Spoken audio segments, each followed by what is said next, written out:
Halo guys, kembali dengan saya Kalimas Sada dari Akademi Kripto. Di video kali ini kita akan menyajikan materi yang mungkin sedikit berbeda, di mana kali ini kita akan membahas mengenai pengantar ekonomi. Mungkin ini akan menjadi series beberapa video yang mana teman-teman pasti bertanya, ini Akademi Kripto tapi kok yang diomongin ekonomi. Jadi pada dasarnya teman-teman, ketika kita ingin mencapai yang namanya kesuksesan finansial, ada hal lain yang harus kita pelajari, yaitu adalah literasi finansial.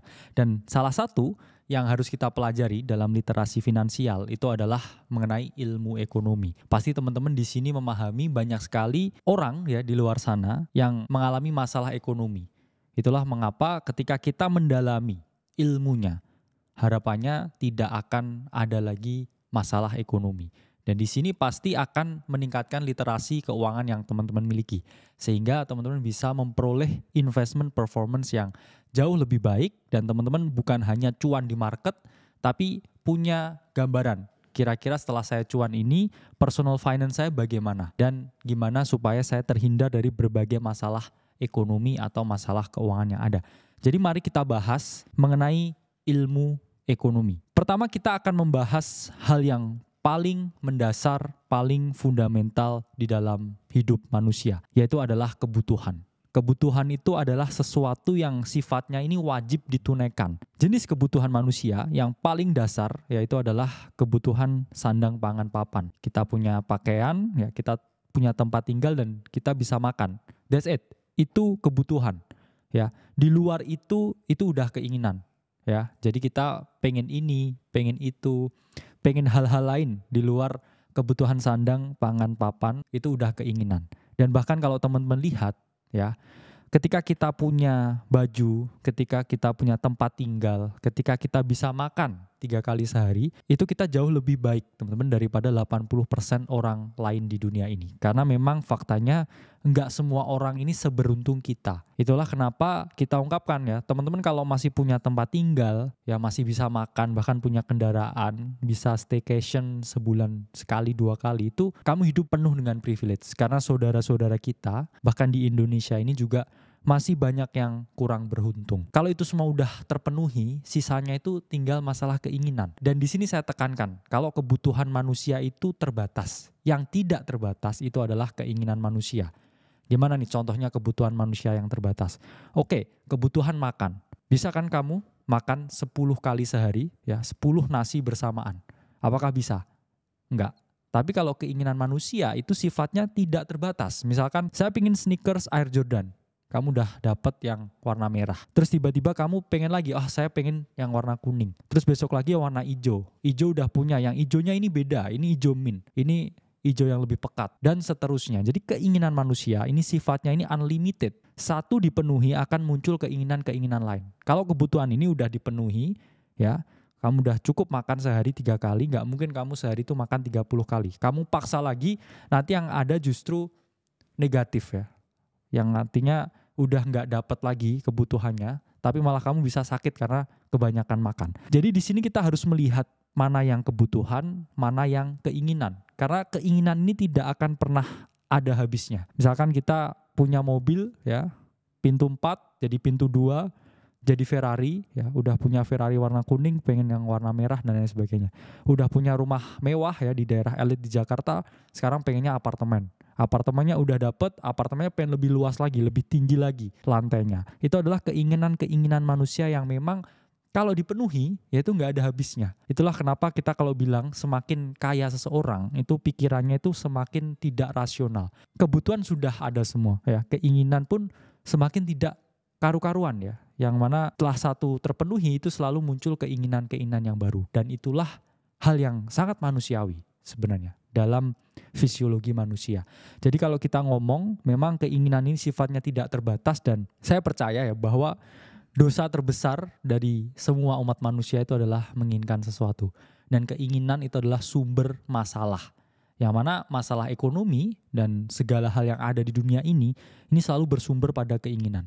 Jadi kalau kita memang pengen frugal living, ya meskipun itu juga bertentangan juga dengan sebagian orang, ya kita penuhi aja kebutuhan dan kita juga taker mana keinginan yang harus kita tunaikan dan mana yang enggak. Karena ketika semuanya dipenuhi ya, Ini akan muncul keinginan-keinginan baru karena keinginan itu sifatnya tidak terbatas. Jadi pahami mana kebutuhan dan juga mana keinginan. Nah, di sini mulai seru ya. Kita akan membahas masalahnya, yaitu adalah kelangkaan. Di mana kelangkaan ini terjadi karena sumber daya alam, sumber daya manusia, sumber daya modal yang ada di dunia ini terbatas. Sehingga tidak bisa memenuhi keinginan seluruh umat manusia yang ada. Contohnya mungkin mobil mewah ya, Ferrari. Kadang mereka hanya limited pieces, hanya beberapa unit aja di berbagai dunia. Misalkan ini adalah mobil Ferrari yang sangat langka, sangat limited, hanya ada 5 di seluruh dunia. Sehingga perusahaan ini ya nggak bisa memproduksi mobil ini lebih dari 5 karena memang resourcesnya ini terbatas. Dan ketika dipaksa, ya ini harus mengeluarkan resources yang jauh lebih banyak lagi. Sehingga di sini ya tidak bisa kebutuhan dari semua yang menginginkan Ferrari ini terpenuhi. Ya, misalkan saya menginginkan Ferrari, tapi 1 juta orang lain atau 1 miliar orang lain di seluruh dunia di luar saya ini juga menginginkan Ferrari yang hanya 5 ini. Itulah mengapa terjadi yang namanya kelangkaan. Demand-nya terlalu banyak, orang yang meminta Ferrari ini terlalu banyak. Sementara Ferrari-nya hanya ada 5. Itulah yang menyebabkan yang namanya kelangkaan karena perusahaannya Ferrari ini terbatas sekali memproduksinya ya, sumber daya modal, sumber daya manusianya ini memang terbatas untuk bisa mengeluarkan mobil yang sangat limited timepiece ini. Untuk bisa mengeluarkan mobil yang sangat limited ini. Begitu juga kita misalkan contohkan dengan jam tangan atau arloji mewah. Misalkan seperti arloji merek Rolex misalkan. Rolex itu sangat limited. Itulah kenapa Rolex ini banyak orang yang menganggap sebagai suatu komoditas tertentu. Karena hanya beberapa pieces saja yang diproduksi setiap tahunnya di model-model tertentu. Sementara sama ya, yang menginginkan jam tangan Rolex ini sangat banyak dari berbagai kalangan ya, dari middle class sampai upper class, bahkan sampai the elites itu menginginkan Rolex. Tapi Rolex ini sangat limited produksinya. Kenapa? Karena untuk memproduksi 1 jam tangan itu membutuhkan waktu kurang lebih 1 tahun untuk diproduksi handmade ya, by 1 orang aja. Sehingga ketika semua orang demand-nya ini banyak sekali ya, ini yang menyebabkan adanya kelangkaan ya. Jam tangannya ini hanya terbatas, sementara permintaan atas jam tangan tersebut tidak terbatas karena keinginan manusia. Itulah mengapa orang-orang ini berebut untuk membeli jam tangan Rolex, berebut untuk membeli Ferrari. Karena itu tadi keinginan ya. Keinginan adalah dosa terbesar ya. Manusia rela melakukan apapun agar keinginannya dipenuhi. Sehingga apa? Mungkin mereka bekerja mati-matian. Mungkin mereka bisnis ya, dari pagi sampai malam. Mungkin mereka membuka jasa konsultan. Supaya apa? Supaya mereka bisa memperoleh apa yang mereka inginkan ini, yang sangat langka ini. Ferrari, ya, jam tangan Rolex. Apapun akan mereka lakukan untuk bisa memperoleh kedua hal yang dianggap prestisius ini. Kenapa dianggap prestisius? Karena permintaannya sangat banyak. Ya, semua orang menginginkannya. Tapi tidak semua orang bisa memilikinya. Itulah yang menyebabkan masalah utama dari ekonomi, yaitu adalah kelangkaan. Karena kelangkaan, nah di sini muncullah suatu solusi, yaitu adalah pilihan. Karena langka kamu harus memilih, kamu nggak bisa memiliki semuanya. Ya, itulah dunia. Ya, mungkin kamu memiliki A, B, C, D, E, F, G, H, I, J, ya, tapi kamu nggak punya satu hal, yaitu yang di Z ini. Itulah dunia. Dunia ini sangat adil. Mungkin kita orang yang sangat kaya, punya segalanya, punya harta, ya, punya ini, punya itu. Apapun yang kamu inginkan ini kamu bisa miliki. Tapi mungkin kamu gak punya waktu untuk dirimu sendiri, mungkin untuk keluargamu, mungkin untuk orang di sekitarmu. Mungkin kamu setiap hari mungkin stres terus memikirkan pekerjaan ini, itu. Kamu punya barang mewah, tapi mungkin kamu gak punya waktu untuk menikmatinya. Dan itu hal yang sangat adil di dunia. Jadi gak ada orang yang, wah saya terlahir ya punya ini, punya itu. Bahkan anak raja pun juga punya dilema. Bahkan pangeran pun dilema karena terlalu sempurna. Ya, semuanya bisa, semua menginginkan dia. Tapi mungkin akhirnya dia berpikir ya, apakah semua orang ini menginginkan saya atau menginginkan apa yang saya miliki? Ya, jadi selalu ada pilihan. Saya percaya hidup itu adalah tempat yang paling adil. Dunia ini adalah tempat yang sangat adil. Karena tidak ada orang yang paling sempurna, orang yang memiliki semuanya. Itu mungkin juga nggak sebahagia yang dilihat. Itulah mengapa kita harus melakukan yang namanya pilihan. Apakah saya harus memilih mobil kah? Atau saya membeli jam tangan yang mewah kah? Ini adalah pilihan. Karena nggak bisa serta-merta kamu dapatkan semuanya dalam waktu yang sama. Mungkin hanya harus memilih salah satu, ya. Dan itulah dunia. Dunia harus memilih. Hidup itu adalah tentang membuat pilihan dan setia, ya, pada pilihan yang dipilih. Lalu di sini, ya, setelah ada pilihan, ya, ini saya ungkapkan secara teknis, ini ada tindakan. Ya, kamu memilih, habis itu kamu bertindak sesuai dengan pilihanmu. Itulah munculnya yang namanya kehendak. Nah, tindakan ini, ya, ini harus teman-teman lakukan, ya, secara konkret, karena memang teman-teman nggak bisa memiliki apa yang semuanya teman-teman inginkan. Nah, di sini ada yang namanya kurva, ya, di mana misalkan, ya, harga dari mobil itu adalah 200 juta. Dan untuk jam tangan mewah, misalkan Rolex, ini harganya adalah 100 juta. Nah, teman-teman punya net worth atau teman-teman punya harta, ini misalkan 1 miliar, ya. Nah, dari uang 1 miliar atau net worth yang teman-teman miliki ini, teman-teman tuh akhirnya harus melakukan pilihan, ya. Apakah teman-teman memilih jam tangan ataukah memilih mobil, dan ketika memilih ini berapa banyak, ya. Karena teman-teman punya dananya 1 miliar. Ya, mobil harganya 200 juta, jam tangan harganya 100 juta. Nah, akhirnya kita memiliki banyak kombinasi pilihan di sini. Ketika teman-teman ini uangnya 1 miliar, oke, saya hanya ingin beli jam tangan. Kenapa? Karena saya tahu jam tangan ini sangat limited, sangat liquid, dan sangat mudah diperdagangkan. Saya akan membeli jam tangan. Ya. Semua uang saya untuk beli jam tangan. Berarti di sini teman-teman ambil pilihan yang A. Apa ini maksudnya pilihan A? Jadi dari uang 1 miliar yang ada, teman-teman belikan 10 jam tangan, ya. Jadi mobilnya 0, ya. Gak apa-apa lah, misalkan gak punya mobil, saya bisa pakai angkutan umum, ya. Tapi saya punya 10 jam tangan. Itu bisa. Atau ketika teman-teman berpikir, ya, yang lebih out of the box, oke, saya gak mau jam tangan, saya mau beli 5 mobil mewah. Terus saya sewakan mobil tersebut lumayan buat dapat passive income. Di sini teman-teman ambil pilihan yang F, di mana teman-teman membeli 5 mobil, ya, dan juga 0 jam tangan. Ya, ini trade off yang harus teman-teman lakukan. Ya, misalkan teman-teman punya 5 mobil. Ini bisa saya rentalkan mobilnya. Lumayan lah ya dapat passive income dari ini, daripada jam tangan nanti belum tentu liquid. Atau teman-teman bisa memilih kombinasi yang lain. Kalau kombinasi yang B, teman-teman membeli 8 jam tangan dan membeli 1 mobil. Oke, jadi ini terlihat lebih balance, ya. Punya mobil 1 bisa dikendarai, ada jam tangan 8. Atau misalkan kombinasi yang C, ya, teman-teman punya 2 mobil 6 jam tangan, kombinasi yang D 3 mobil 4 jam tangan, dan misalkan kombinasi yang E, ya, 4 mobil dan juga 2 jam tangan. Jadi misalkan ini 4 mobil, ya, masih bisa ya teman-teman pakai 1, ya, 3 direntalkan, dan juga teman-teman masih punya 2 jam tangan, ya. Misalkan koleksi yang untuk jam tangan sehari-hari atau misalkan jam tangan ke party. Nah, ini harus muncul, ya, suatu tindakan ekonomi, ya, atas pilihan-pilihan yang ada ini. Karena resources manusia terbatas. Nggak ada manusia ini yang uangnya ini unlimited, ya. Orang bilang, oh, saya punya unlimited amount of money. Itu nggak ada. Bahkan orang terkaya di dunia, ya, saat itu Elon Musk, ini ketika membeli Twitter, ya, ini beliau ini sampai melikuidasi banyak sekali sahamnya, sampai utang ke berbagai bank, dan juga sampai crowdfunding, ya, atau mencari dana ke berbagai pihak hanya untuk membeli saham Twitter secara full. Jadi harus teman-teman pahami bahwa resources yang namanya cash atau duit, ya, itu selalu terbatas. Nggak ada orang yang punya semua duit di dunia, ya. Itulah kenapa kita harus memilih, ya, membuat pilihan. Nggak semuanya itu bisa kita pilih.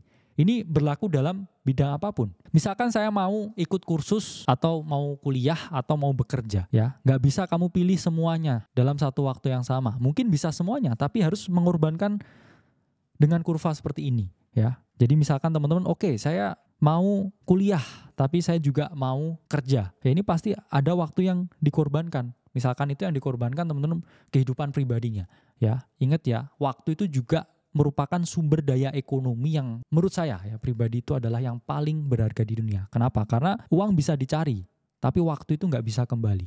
Itulah kenapa saya banyak dengar dari teman-teman yang mungkin udah di levelnya net worth-nya ini udah triliuner, tapi beliau ini rela memberikan apapun yang dimiliki saat ini di usia tua untuk kembali muda. Karena memang waktu itu sangat berharga, dan mungkin sekarang kita nggak merasakan, ya, seberapa berharga waktu, tapi seiring dengan berjalannya waktu, kita akan memahami ya bahwa waktu itu adalah variabel yang paling berharga. Di sini kita akan membahas mengenai konsep biaya peluang. Karena hidup itu adalah tentang memilih ya. Ketika kita memilih sesuatu dari pilihan lain yang ada ya, ini pasti kita mengorbankan pilihan-pilihan lain yang tidak kita pilih. Dan pilihan-pilihan lain yang tidak kita pilih ya, ini kita sebut dengan konsep biaya peluang. Misalkan di sini antara jam tangan dan mobil, ini misalkan teman-teman pilih mobil.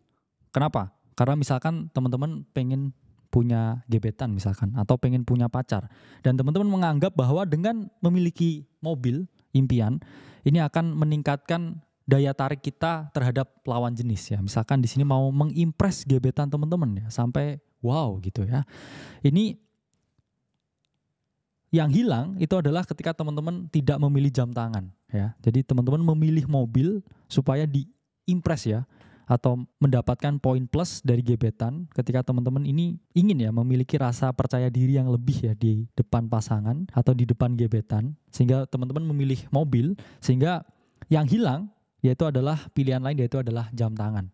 Yang mungkin jam tangan ini bukan nge-impress lawan jenis ya, mungkin lebih cenderung cowok ya, cowok yang ngerti jam tangan. Jadi di sini ada sesuatu yang hilang ketika teman-teman ini memilih suatu pilihan tertentu. Dan itulah disebut sebagai konsep biaya peluang. Jadi selalu ada pilihan atau kesempatan yang hilang ketika kita memilih sesuatu. Dan itu adalah trade-off. Dan di dalam ekonomi ya, itu kita melihat mana peluang dan juga mana pilihan yang terbaik yang memberikan manfaat tertinggi di hidup kita. Nah, dari pemaparan di atas, akhirnya kita bisa mendefinisikan ilmu ekonomi, yang mana secara definisi, setiap orang ini pasti punya definisi-definisi menurut pandangan mereka pribadi. Dan ini adalah definisi ilmu ekonomi, ya menurut saya, dari berbagai teori, dari berbagai pemaparan, dari berbagai pengamatan yang terjadi selama hidup saya definisikan ilmu ekonomi, yaitu adalah ilmu atau seni untuk memilih atas sumber daya yang terbatas guna memperoleh tujuan tertentu dalam kehidupan. Jadi harus digarisbawahi ya teman-teman, ini adalah seni untuk memilih. Karena ketika kita memilih sesuatu, itu ada pilihan lain yang kita korbankan, ada biaya peluang yang hilang. Dan di sini kita harus memperoleh mana yang terbaik untuk hidup kita, supaya kita bisa mencapai tujuan tertentu dalam kehidupan. Kalau misalkan saya dari kecil ini fokus ya untuk berkarir, fokus untuk bekerja, fokus untuk berbisnis, fokus untuk kuliah, sehingga saya harus mengorbankan kehidupan pribadi saya, yang mana saya nggak punya waktu buat nongkrong sama temen dan lain sebagainya. Jadi pagi kuliah, siang bisnis, malam kerja ya. Itu yang saya lakukan selama bertahun-tahun, sampai akhirnya saya memperoleh wealth ya di usia tertentu dan di jumlah tertentu. Itu karena saya mengorbankan banyak hal dalam kehidupan saya. Dan akhirnya saya memilih pilihan yang saya lakukan ini. Jadi hidup itu tentang memilih. Hidup itu adalah tempat yang adil, yang sangat demokratis, karena kita selalu diberi pilihan di hidup ini. Jadi ini bukan zaman dulu lagi ya, di mana kita harus dipaksa ya, jadi ini, jadi itu. Harus sesuai dengan standar tertentu di kehidupan. Kehidupan ini tentang memilih dan setia terhadap pilihan yang teman-teman buat. Itu yang lebih berat. Jadi ilmu ekonomi dari abad ke abad ya, zaman ke zaman, ini selalu mengalami perkembangan yang sangat pesat.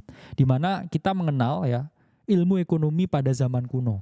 Ya ini misalkan contohnya ya ketika di zaman Mesir kuno. Jadi waktu itu semuanya ini serba tradisional ya, ada sawah ya yang digarap, kemudian ada air ya yang dialirkan ke sawah, dan sumber dayanya ini sifatnya sangat terbatas ya, karena masih belum ada alat dan juga mesin untuk mengolah, sehingga semua kegiatan transaksi di era Mesir kuno, di zaman ekonomi kuno, ini menggunakan apa yang namanya barter ya. Jadi masih belum digunakan uang ya. Jadi misalkan saya mau menukarkan 1 karung beras dengan 5 ikan misalkan. Nah ini semua digunakan ya, atau menggunakan barter.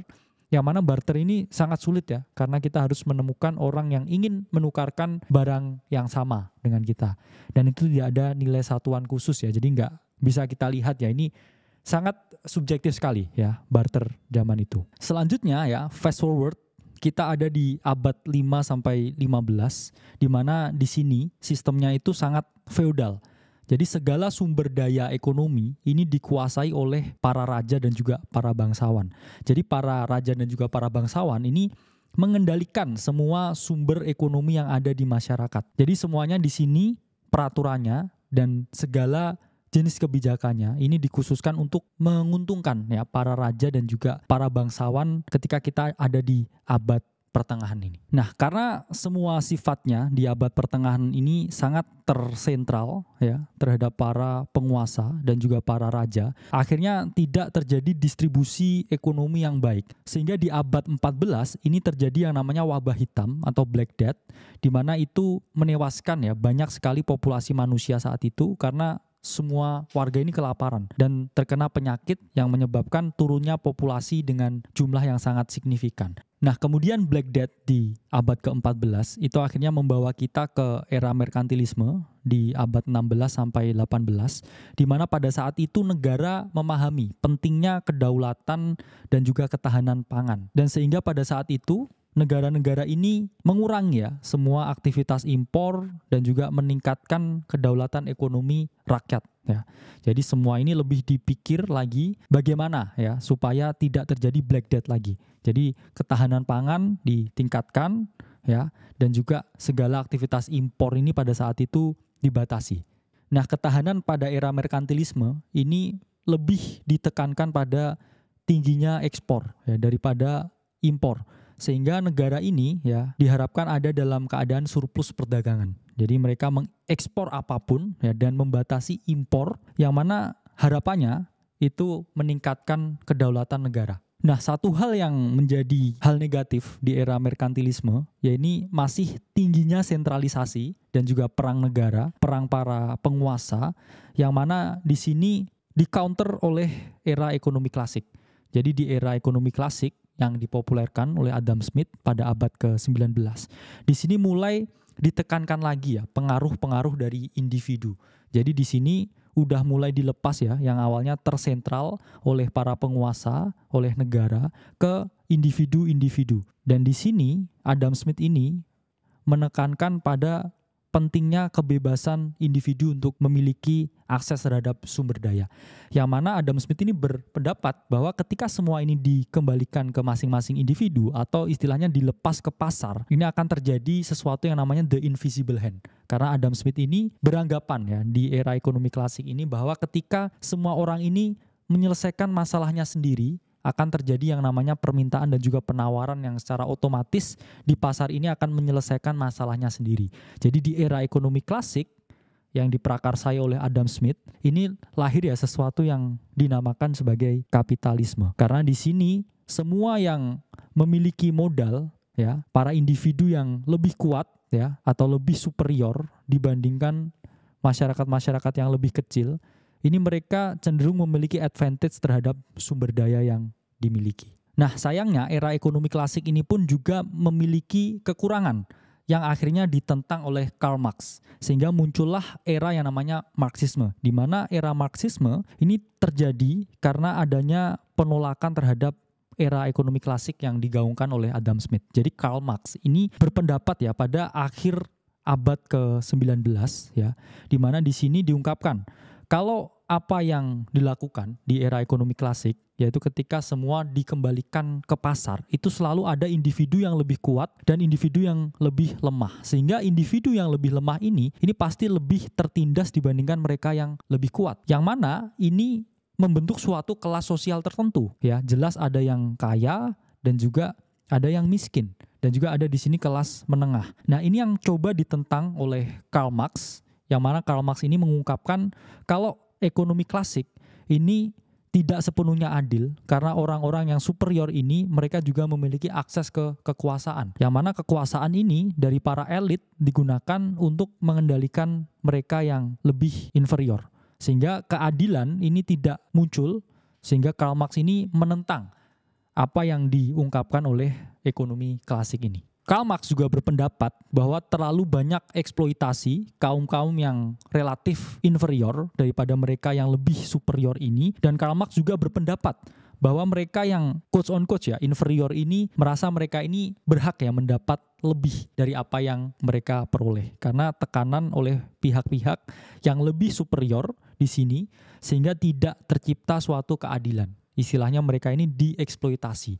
Itulah mengapa banyak pihak juga yang sejalan dengan pikiran Marxisme atau Karl Marx yang mana di sini memang mereka juga menuntut keadilan, menuntut kesetaraan dari sistem kapitalisme yang memang sangat berpihak pada mereka yang memiliki modal yang paling tinggi atau mereka yang paling berkuasa. Nah, seiring berjalannya dengan waktu, terjadi suatu perang ideologi antara kapitalisme dan juga para penganut Marxisme, di mana di sini di tahun 1930 muncul seorang ekonom, yaitu adalah John Maynard Keynes, yang mana beliau ini mengungkapkan suatu paradigma ya ekonomi yang namanya adalah Keynesian, di mana ini banyak yang menganggap ini adalah suatu paham ya, suatu paradigma yang menengahi ya antara perang kapitalisme dan juga Marxisme di sini.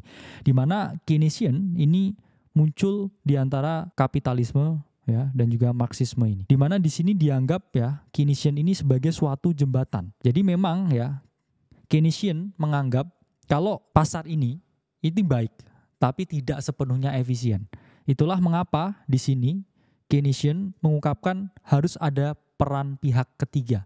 Yang mana pihak ketiga ini adalah government. Jadi antara hubungan dari pasar, permintaan dan juga penawaran, ya, permintaan dan juga penawaran, ini harus ada pihak ketiga ya atau yang mana adanya regulator. Di mana regulator ini harapannya adalah meningkatkan efisiensi dan juga tingginya eksploitasi ketika semua ini pure dilimpahkan ke pasar. Kalau dilimpahkan di pasar pasti yang memiliki sumber daya paling tinggi ini mereka akan selalu menang dan terjadi eksploitasi yang sangat tidak wajar.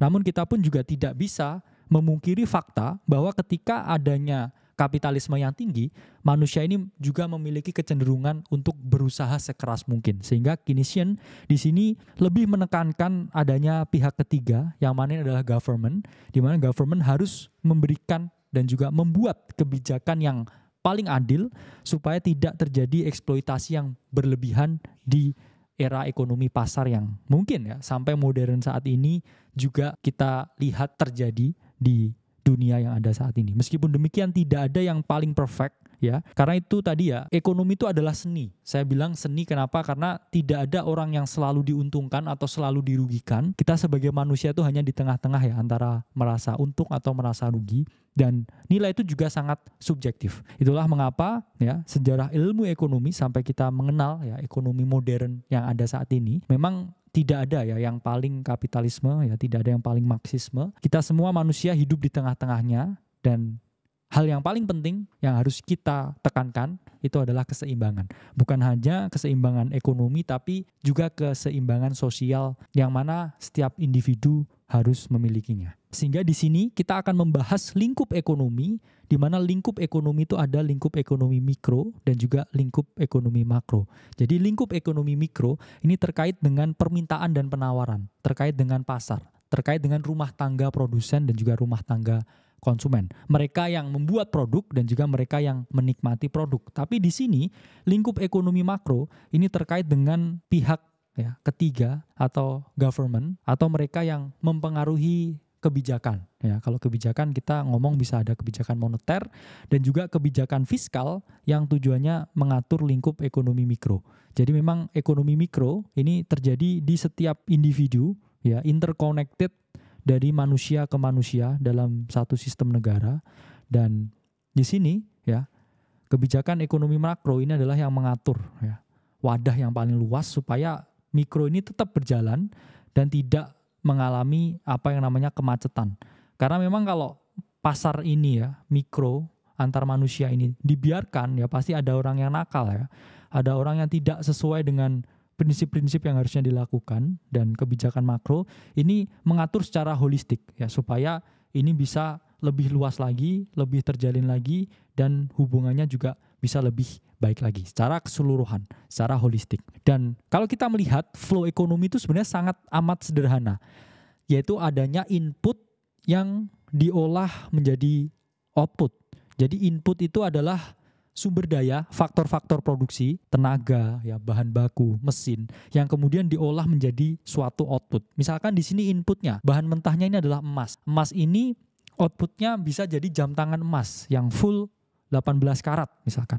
Nah ini di tengah-tengah proses ini terjadi yang namanya proses produksi, yaitu adalah merubah input menjadi output. Dan di sini ya perannya ini adalah 3, yaitu adalah produsen, distributor, dan juga konsumen. Jadi produsen ini yang membuat barangnya ini ya, kemudian sales ini yang melakukan proses distribusi, dan kita semua yang mengkonsumsi produknya.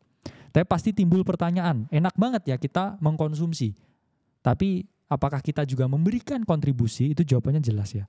Jadi kita para konsumen ini juga memberikan distribusi sumber daya kita ke para produsen. Jadi kan kita menyetorkan waktu kita untuk bekerja. Kita menyetorkan modal kita terhadap pasar. Kita juga menyetorkan tenaga kita untuk kita memperoleh sumber daya ya yang namanya uang atau capital, yang mana itu kita belikan berbagai barang dan jasa.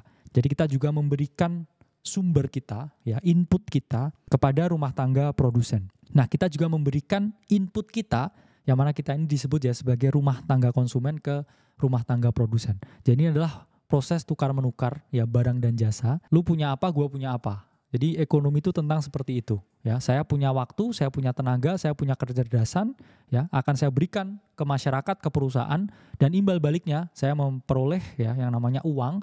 Terus uang itu saya belikan barang dan jasa. Gak ada ya flow ekonomi yang mana semuanya ini gratis, itu impossible. Jadi gak ada makan siang yang gratis. Kita pun juga mencurahkan ya, memberikan apa yang kita miliki supaya kita juga memperoleh juga apa yang kita inginkan. Jadi hidup itu adalah tentang memberi dan juga menerima, tapi jangan sampai kita ini terlalu banyak menerima tanpa memberi. Jadilah orang yang lebih baik memberi daripada terlalu banyak menerima ya.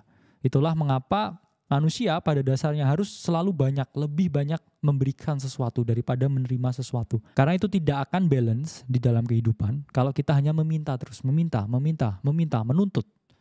Ya, minta dikasihani.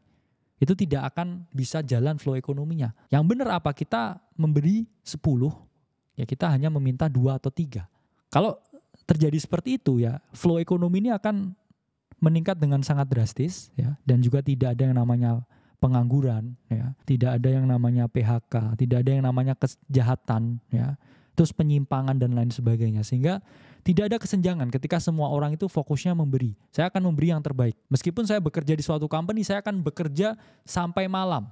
Supaya apa? Supaya company saya ini bisa lebih bagus lagi kinerjanya, ya bisa di listing jadi TBK dan juga bisa mendunia ya. Terus misalkan saya yang punya company, apa yang harus saya lakukan? Saya harus gaspol ya, punya company dengan revenue tertinggi supaya saya nanti bisa membangun sekolah ke masyarakat, bisa membangun jembatan, bisa memberikan air kepada penduduk-penduduk, bisa memberikan makan. Nah itu ketika kita fokusnya memberi, bukan menerima, yaitu alam semesta akan ya memberikan kuasanya ya pada kita untuk kita bisa melakukan hal yang mungkin tidak umum dilakukan ya. Itulah power ya, the power of universe, yang mana kita harus berfokus pada memberi daripada fokus untuk menerima. Ini kenapa ya saya ungkapkan dunia modern ini penuh dengan dilema, karena selalu ada masyarakat yang, mohon maaf ya, masuk dalam kategori inferior, dan ada mereka yang superior. Karena itu adalah dunia. Karena itu adalah orang yang inginnya memberi lebih banyak, atau orang yang hanya ingin menerima. Ya, biasanya kita nggak boleh iri dengan mereka yang lebih superior, karena kita nggak tahu pengorbanannya, nggak tahu perjuangannya, nggak tahu struggle-nya, nggak tahu prosesnya, tapi kita hanya melihat dan menghakimi. Padahal mungkin orang yang superior ini hidupnya benar-benar didedikasikan khusus untuk memberi kepada mereka yang hanya menerima. Ya, jadi memang dunia ini sangat adil, ya sebenarnya sangat amat adil, dan dunia ini selalu di-reward atau selalu me-reward orang yang memang fokusnya untuk memberi, supaya mereka menjadi yang lebih superior. Itulah mengapa ya kita nggak bisa menyalahkan keadaan, kita hanya bisa melihat keadaan secara holistik, secara adil, dan kita secara objektif harus melakukan apa. Yang mana ketika teman-teman mempelajari series of pengantar ilmu ekonomi ini, ada beberapa manfaat yang bisa teman-teman peroleh. Pertama, teman-teman pasti bisa memilih yang terbaik. Hidup itu tentang memilih. Kalau tahu bagaimana ekonomi bekerja, ya teman-teman pasti akan jauh menjadi orang yang lebih picky. Minimal picky dalam memilih waktu. Oke, saya memiliki goal, saya ingin kaya, pengen punya 1 miliar pertama. Jadi di sini saya nggak boleh asal ya, males-malesan, saya nggak boleh nongkrong sama teman-teman. Oke, itu saya skip, saya belajar, saya tingkatkan ilmu saya tingkatkan skill saya bisa memperoleh 1M pertama ya. Terus kemudian teman-teman bisa memahami dunia, bahwa dunia ini memang sebenarnya adil. You get what you deserve. Kamu memperoleh apa yang memang kamu kerjakan, kamu usahakan. Dan yang mana menjadi kaya itu adalah bonus ketika kamu memahami. Kamu sudah memilih, kamu sudah memahami, dan kamu tetap stick pada pilihanmu untuk terus memberi kepada dunia ya. Dan juga dengan harapan kamu juga akan memperoleh timbal balik. Fokusnya ke memberi sesuatu, memberi value, memberi apapun tanpa kita pamrih untuk memperoleh sesuatu. Oke, itu adalah pengantar ilmu ekonomi ya di bagian video pertama. Kalau teman-teman suka ya dengan ini, akan kita lanjutkan pengantar ilmu ekonomi series-series selanjutnya. Saya Khalil Masada dari Akademi Kripto, sampai berjumpa di video selanjutnya.